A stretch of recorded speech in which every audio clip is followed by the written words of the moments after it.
waited 2 or 3 months for this, and it's finally here. I think most of you forgot this was even gonna happen. A lot of you guessed what was in this box. The motor from PPRE, the 13B, is finally here. And as you can tell, Mickey's already biting at the bit to get into this. I've been like trying to push him off this since we've had it, because he's been dying to get into it, and I've been saying, no, wait till the time is right. And that time is now. This box is like literally a custom crate built from PPRE. There's like an aluminum frame, and they put all these like sidewalls on it with a million rivets. We're cracking the safe, and we're about to see what's inside. Is that the last rivet? That's the last rivet.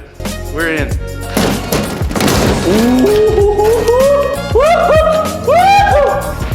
Two, one. Hey! Oh, I like that red. Damn. I couldn't see that. Yeah, the red faded actually a little bit once it got super hot. Do we like lift it out? How do we even go about this? I think we pull it out from the top. No sense in drilling all these rivets. Damn! So excited. All right, let's. Damn, super excited. So intercooler pipe, got our sensors already installed. What's all this stuff, do you think, Mick? I like forgot how much we had done by them. Yeah, pretty much everything. We've had like so much stuff going on, and I think when I ordered this motor, it was probably like 5 months ago. So like all the things I had them build and all the custom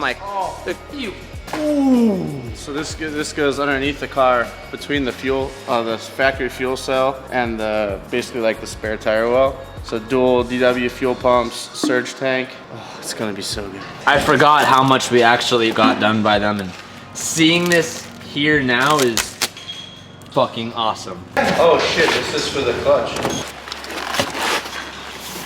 Fatty fat core. Damn. It's a Garrett core.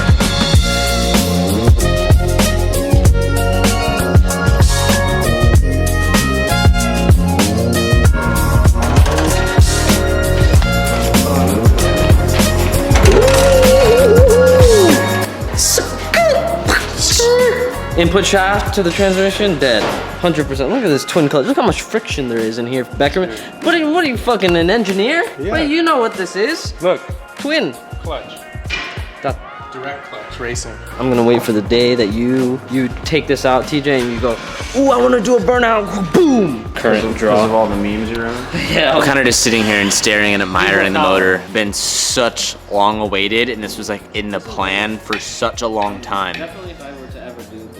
There's still some things that we have to button up within the inside of the engine bay. We still want to figure out where we're going to hide all the electrical units and hide all of our wiring. But probably later this week, we're going to start putting this in the car and having it seat finally, so we can see how that looks. We still got an ECU to set up. We still got like a wiring harness to set up. I'm still in search of pedals for a left-hand drive RX-7. So if any of you have pedals or know where I can access pedals, tell me F yeah for those who are going to reference him. We reached out to him. He said he's not selling them anymore. So if anybody knows anything about left-hand drive pedals, let me know, because I'm looking to buy some.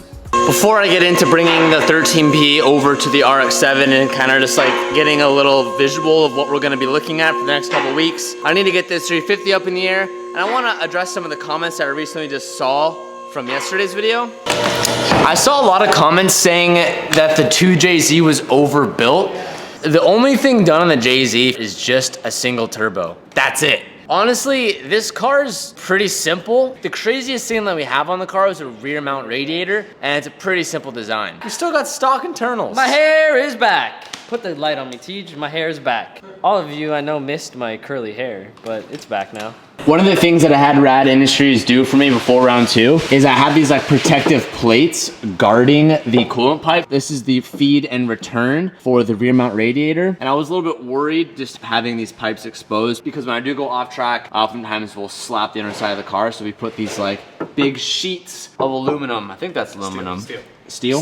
Steel. And it's really nice. Like Dan said, that shit is very, very protective. I shouldn't have to worry about that at all anymore. I wish I was filming this, but I got too eager and I went to start it and I got it to fire, which is weird because that kind of rules out that it's not fuel, because if I wasn't getting fuel or there wasn't a spark, then I would never even get it to fire in the first place, which makes me believe it's a vacuum leak, but I digress. I'm gonna try to get it to fire again. Let's see if I can get it going. If I get it going and I hear it start to turn over, I'm gonna get on the gas a little bit and just kind of flutter it to try to just keep the RPMs up, because when I do that, it stays on. But we'll see what happens. We'll see what happens.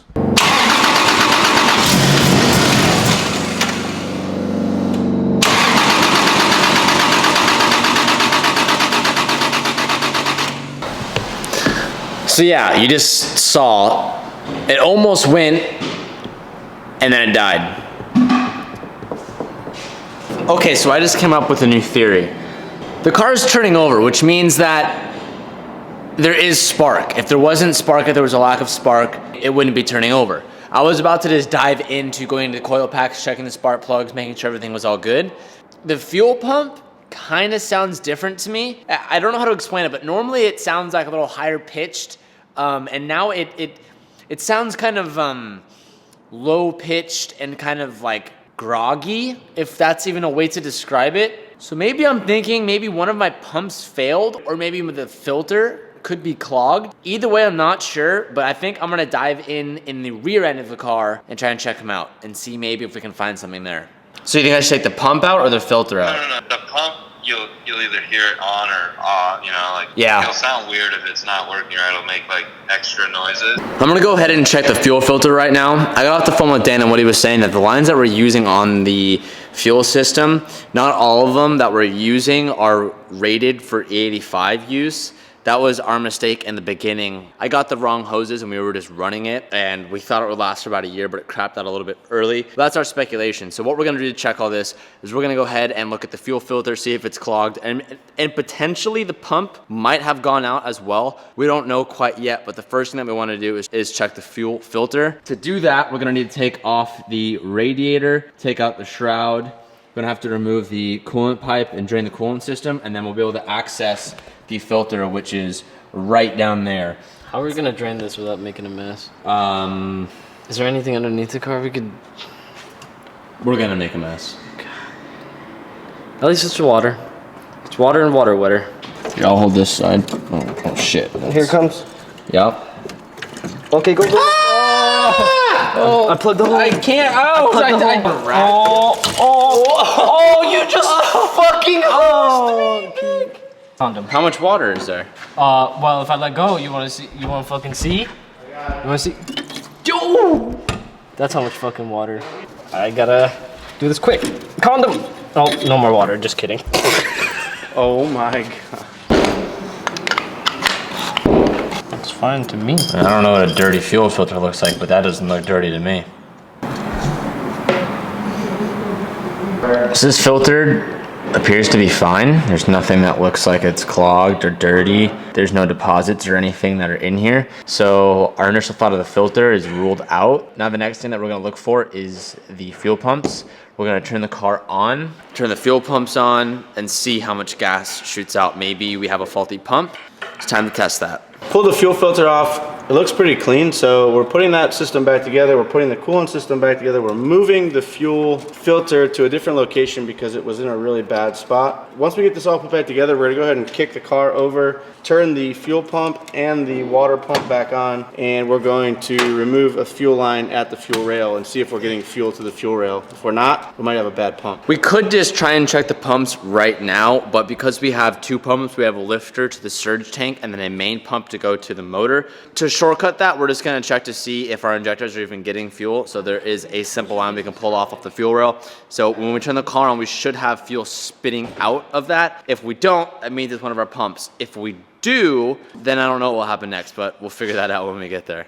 Okay, so here's our fuel line that goes to the regulators. We just disconnected that. So when I turn the car on and turn on the ignition, the fuel pump should fire and we should get fuel to here. If we don't, then that could be our problem, but I guess we'll find out. All right, you ready? Send it. Oh, wrong way, dude.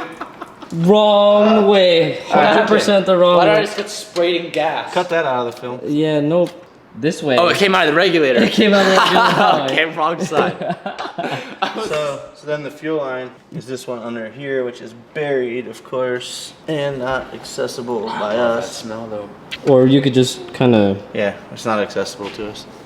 It's Or like, you could it's just. underneath. Well, okay, but if we just got fuel through the regulator, Yeah. doesn't that mean that there is Yeah. fuel going there? Yeah. That means we're getting fuel to there, yeah. So that rules out the pumps. Well, then are your. Which means it goes back to where initially we're not getting sparks. It means we gotta pull the coils and check the spark plugs. Okay, so we've got gas. Or we presume we have gas. I think we have gas. Otherwise, because if it's coming through the it sprayed regulator, a fuck ton. it was coming out. It came out in a hurry, that's for sure. It went everywhere, Teej. Damn. All right. Well, that rules out that. So Rip.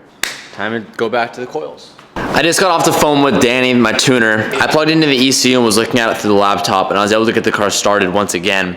And I was checking for my fuel pressure. My fuel pressure when turning on the pumps is at 50, and when I actually got the car running and was just keeping it alive by holding a steady idle at about 1100, I was getting a fuel pressure about 41, 42, which is right around the same area which we had it previously. So it tells us that the pumps are fine, which now leads us into a whole nother dimension that we need to jump into. So it goes back to either having spark or having misfires. When the car was on, it was idling extremely rough. I'm sorry we didn't get it on camera, but it was just me here. We weren't able to capture it. If we're having misfires, which is what it sounds like, we need to either figure out if it's A, spark plugs, or maybe one of the coil packs overheated. So maybe that could be potentially what's going on. Ways that we can check for that, if we know it's not the spark plugs, the way we're gonna have to figure out if it's a coil pack is we're gonna have to keep the car on, have someone sit there with the foot on the throttle, keep the car idling, and then start disconnecting coil packs. When we disconnect the coil pack, if we disconnect one and the motor makes no difference, meaning like it stays running, we know that coil pack has failed. If we were to disconnect the coil and the car would turn off, we know that that coil is working. So it's gonna be a big process of elimination. I'm gonna try to get started with this by checking the spark plugs for tonight.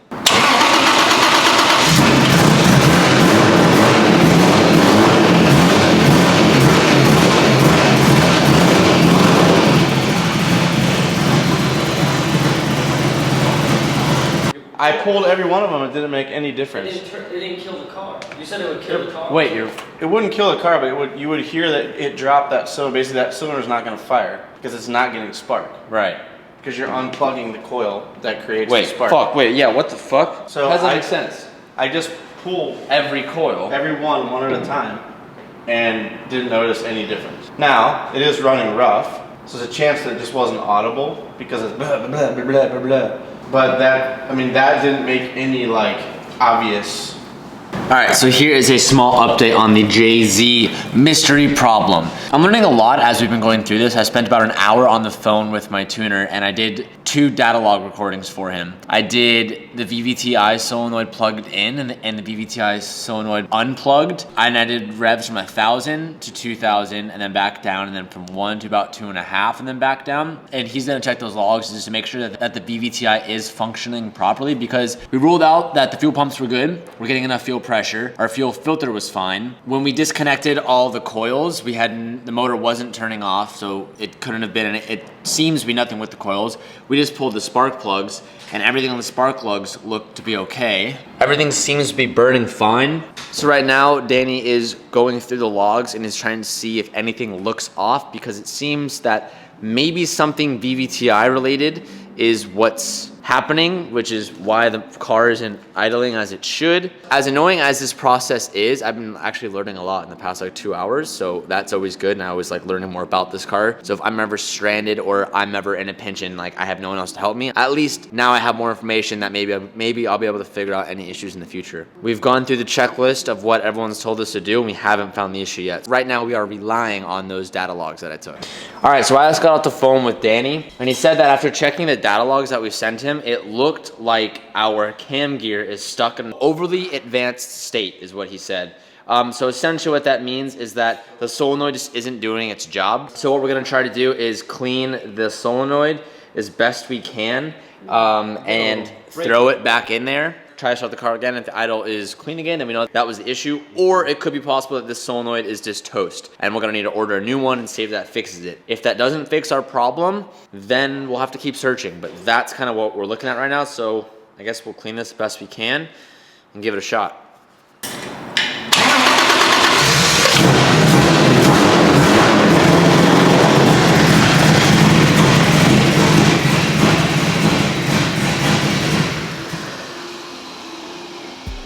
I just ordered a new VVTi solenoid, so the moment we get that, we'll throw it in the car and see if that fixed it. Fingers crossed that's the issue, because if it's not that, I'll be honest, I'll be a little bit worried, and I'm trying to get on track as soon as possible.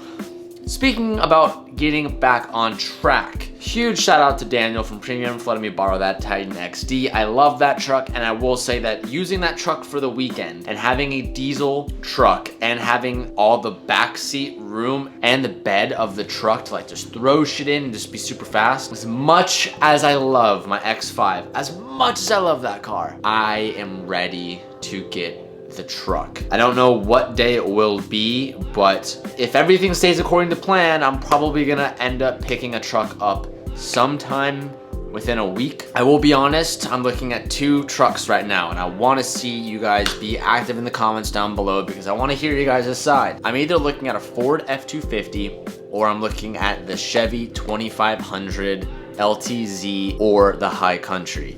For the Fords, I don't know if it would be the Platinum or the Lariat. I'm not quite sure, but those are the 2 trucks I'm looking at. Pros and cons of how I personally feel. The Ford is a little bit more. It's about $10,000 more. It can tow more, has a larger back seat, has a couple more bells and whistles as far as tools for trailering, like bird's eye view and a couple more bells and whistles. But I think just the interior and the exterior of the truck, I just think it looks hideous. That's just how I feel. The pros and cons of the Chevy, I think it looks amazing. I love the interior, I love the exterior. It has a little bit smaller back seat room. It tows a little bit less, but it's also significantly less, by like 10 grand. So I don't know. I honestly don't know. I don't know which way it's gonna go, but I know it is gonna happen and I'm looking forward to it because towing with that truck this weekend just made it that much easier, and that is what's most important when it comes to driving as much as we are doing now. I'll see you guys tomorrow. You already know we're literally on like 3.5 weeks of uploading every single day, so if you're coming back to watch the vlogs every day, I want to say big thank you to that, and I want to make sure we pump out videos strong. I'll see you guys tomorrow. Peace out and keep moving forward. And I'm feeling good.